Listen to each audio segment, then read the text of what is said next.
How are we doing, folks? Welcome back to a very hot and sticky, thunderstormy England today. And my friend Tina came and visited me, and we did a bit of a trade. She'd had this piece of oak Burl in the back of her car for a very long time, and I traded her for some little bits and bobs. And it was that one, but as you can see, there's this area here, which was in the centre. It was in the middle of the blank, so I couldn't put my mortise in. So what I've decided to do, I'm going to make two platters. This is 18 inches, so this is going to be one platter, and then this one is 12 inches across, and that's going to be my second platter. And they're going to be Father's Day, father and son matching platters, rectangular platters. So that's what we're going to do. Now it is in the middle of a thunderstorm at the moment, so you can almost guarantee that the power's going to go off at some point, but the camera should keep on filming, so that'll at least be amusing. So I'm going to go and drill a mortise in this and also in this, and we'll get to turning. Let's do it. Thunder and lightning, a big storm.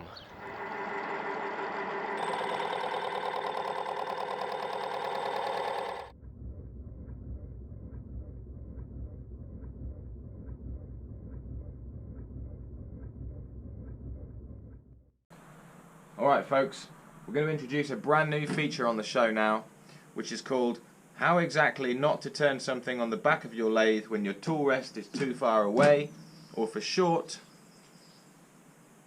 and so boil white red fur.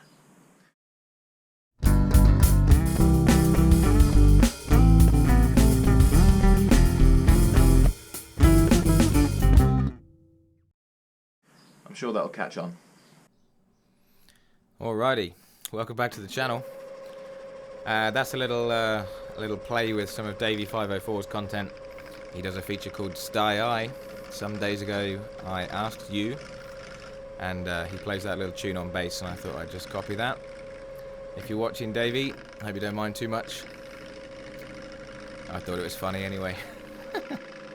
So, what have we got going on? Yes, we've got to start this platter, and I started by turning the edges down to get to a thickness I was happy with. Now you might have noticed that I drilled the mortise in this piece on the wrong side. The piece had a natural bow in it, and I've currently got it mounted what I would consider backwards, so the bow is towards me. I really wanted it towards the lathe, so I could emphasise the curve in the piece. But once I drilled the mortise in it, I didn't want to then re-drill another mortise in the back because I would never get them central. So I was stuck with the mortise on the side that it's currently on. Which means I can't put as much curve into this piece as I would have liked. But never mind. So this is Burl oak. Thanks very much, Tina, for for dropping this piece off at my house. Yes, and she took away some Tina-sized pieces, that is to say some small pieces that a lot of bowl turners would think, what are you going to make with that? Well, Tina makes some amazing stuff with the tiniest little bits of wood. If she had a YouTube channel, you could check her out, but if you go to the Woodturning UK group on Facebook, I'm quite sure you'll see some of her stuff on there. She did some candlesticks recently which were amazing. So this wood is incredibly tough, and you will notice that my tool rest is about 6 miles away from the piece, and there's absolutely nothing I can do about that. Not at this point in time anyway. And so I don't want anybody to take away any technique tips from the first portion of this video, because it's absolutely lethal and stupid what I'm doing here with that amount of overhang. Anyway, that's the back turned as much as I can turn it. So on to a quick bit of sanding. And I took this piece up to 800 grit. Now, as it's Burl, there was a lot of holes in it, a lot of interesting bark inclusions, and a really big star-shaped split in the centre. And no sanding paste, obviously, so we just went with straight Howard feed and wax just to bring that grain out, and it looks fantastic, that grain.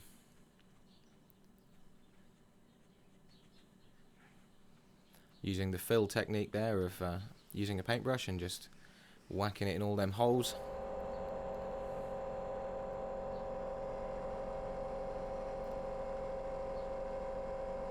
I should say we're spinning at 800 RPM. There we go, that's the back all finished. What an interesting piece of wood, eh?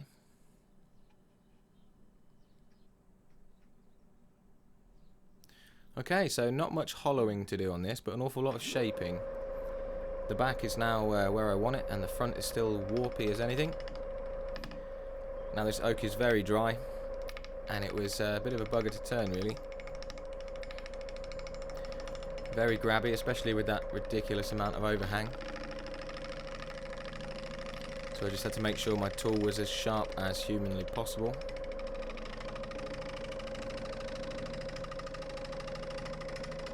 You might notice I've got my light plugged in today, so you might actually be able to see me in the little in the corner of your screen.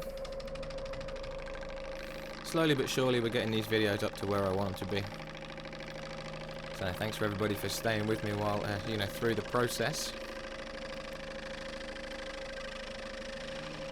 So I wanted this piece to be at least ½ an inch thick. That is to say, no thicker than ½ an inch.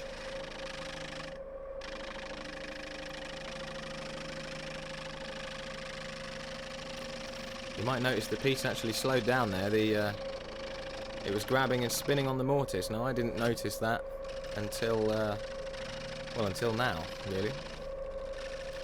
You can see the black line on the inside of the mortise means that it was spinning, and I didn't notice that at all, which meant we were very close to the piece actually coming off the lathe. Luckily that didn't happen.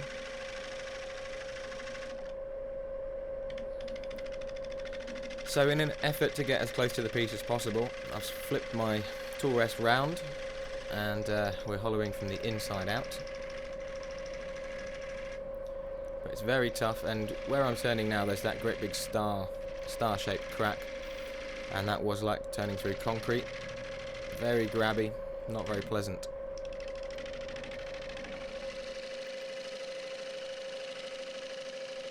But really all the issues I've just banged on about are because I'm too far away from the piece.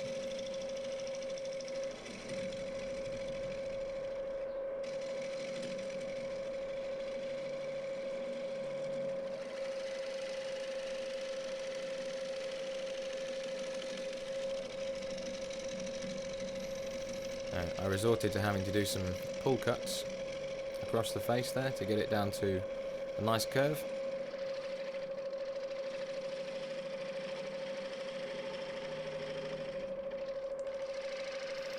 Now this is one of a pair, as I said in the intro, and we're nearly done with this one now.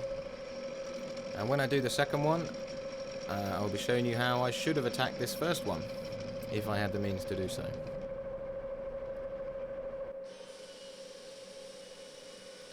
So again, sanding up to 800 grit. I did some of the sanding with the lathe stopped and some of it with it running. Took a few tool marks out while it was stopped and just rounded over the edges with a 600 grit pad.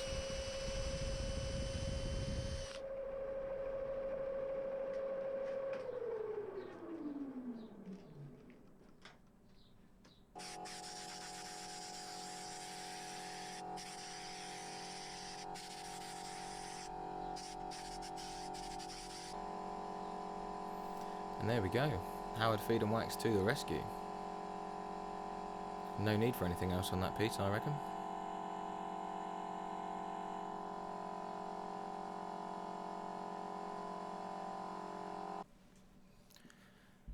Alrighty, so we're on to the smaller one of the two now. Should we do this one properly, instead of being Captain Overhang? So we're spinning at 1400 RPM this time, and it made a hell of a difference. it was actually pleasurable to turn this piece,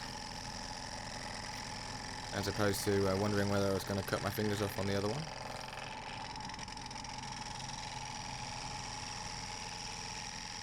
Should say we're using a freshly sharpened 40/40 bowl gouge, as always.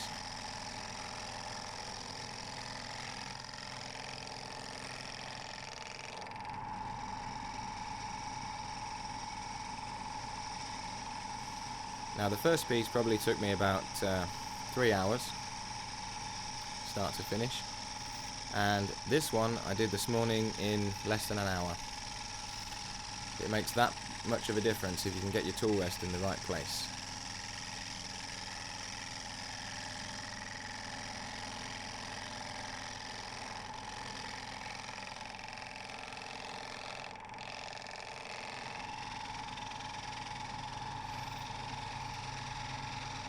So I'm just getting the back down to level and getting ready to put our mortise in. Now this piece was only an inch thick when we started, and that doesn't give you a lot of room for two mortises. One drilled in the back and then one put in the front with a chisel.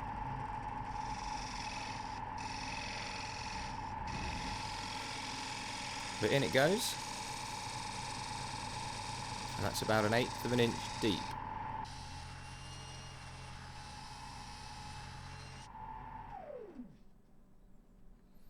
All sanded up to 800 grit.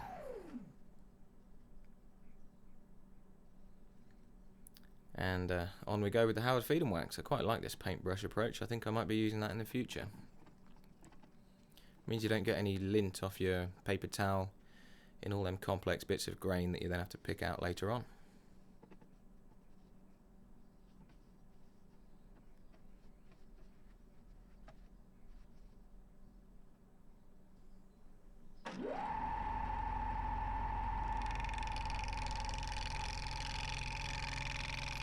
So here we go with the hollowing.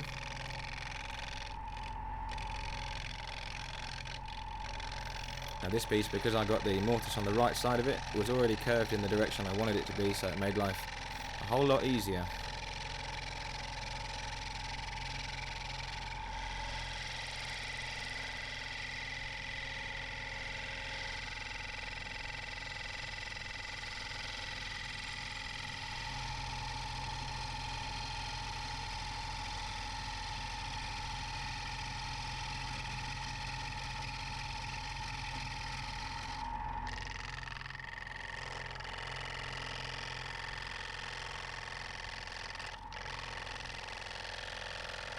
Had to go nice and easy on them edges, make sure I didn't chip them off.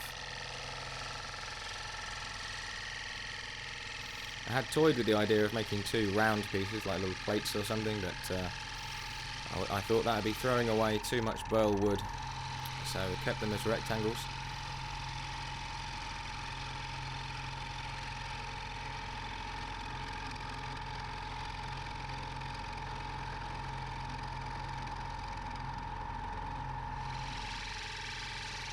Alright, one more pass, and we're there. That didn't take very long.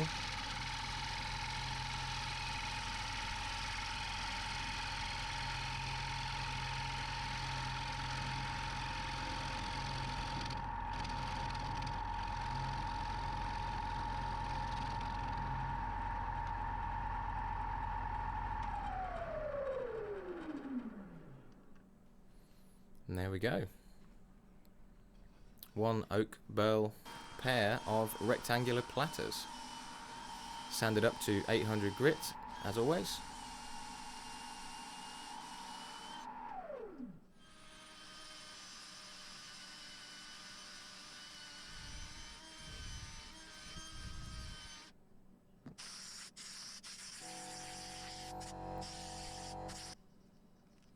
And finally finished off with the Howard Feed and Wax. There it goes. So I will leave you as ever with the glamour shots, and I hope you've enjoyed the video, and hello to all my new subscribers, and hello to all the old subscribers. Keep them coming back. Thanks very much for that. And with a bit of luck, I'll be back tomorrow with another video, so enjoy the glamour shots. And if you're in the UK and you want a Father's Day present for your old man, these are available for sale, so get in touch. They're £60 for the pair. So nice one. See you later.